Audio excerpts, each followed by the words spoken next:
students, this is teacher Hira here.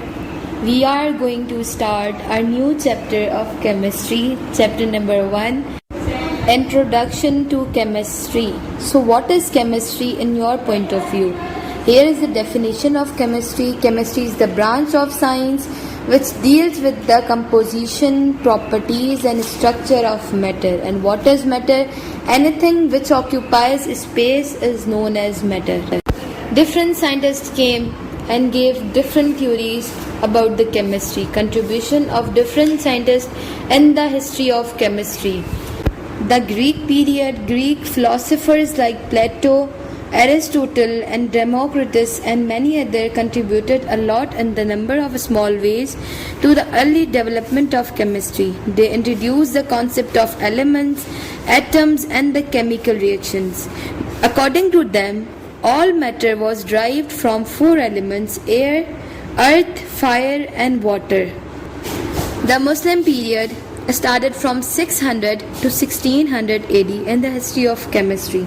There was a Muslim scientist, his name was Jabir ibn Hayyan, generally known as the father of alchemy, invented experimental method for the preparation of nitric acid, hydrochloric acid and white lead. Another scientist was Al-Razi. He was a physician, alchemist and a philosopher.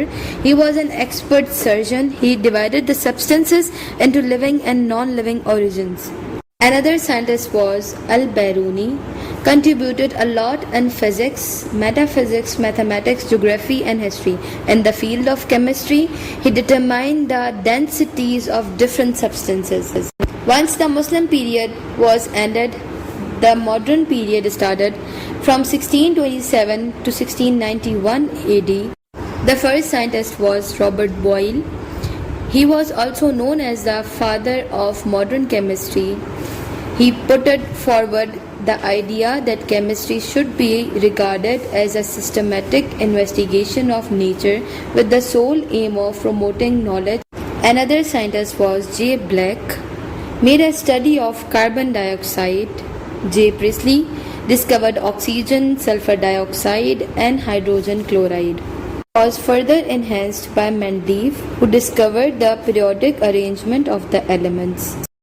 There are various branches of chemistry. The main branches of chemistry are, some of these are as under: physical chemistry. It is the branch of chemistry that deals with the laws and the principles governing the combination of atoms and molecules in chemical reaction. Organic chemistry. It is the branch of chemistry that deals with the carbon compounds, metal carbonates, bicarbonates and carbides. Actually, it is the chemistry of hydrocarbons. Another branch is inorganic chemistry. It is a branch of chemistry that deals with the chemistry of elements and their compounds, generally obtained from non-living organisms. Analytical chemistry is another branch which deals with the study of the methods and techniques involved to determine the kind, quality and quantity of various components in a given substance. Another branch is biochemistry.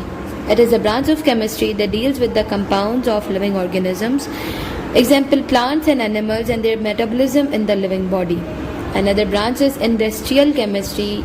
It is a branch which deals with the study of different chemical processes involved in the chemical industries for the manufacture and the synthesis of products like glass, cement, paper, soda ash, fertilizers, medicines, etc. Another branch of chemistry is nuclear chemistry, which deals with the study of changes occurring in the nuclei of atoms. Environmental chemistry. It is a branch of chemistry that deals with the study of the interaction of chemical materials and their effect on the environment of animals and plants. And the last branch is polymeric chemistry. It deals especially with the study of polymerization and the products obtained through the process of polymerization, such as the plastic, synthetic fibers, papers, etc. I hope all the branches are clear to you. This is your homework. The first question is define chemistry. Another question is what is the contribution of Muslim scientists in the field of chemistry, which is already explained in the video. Thank you.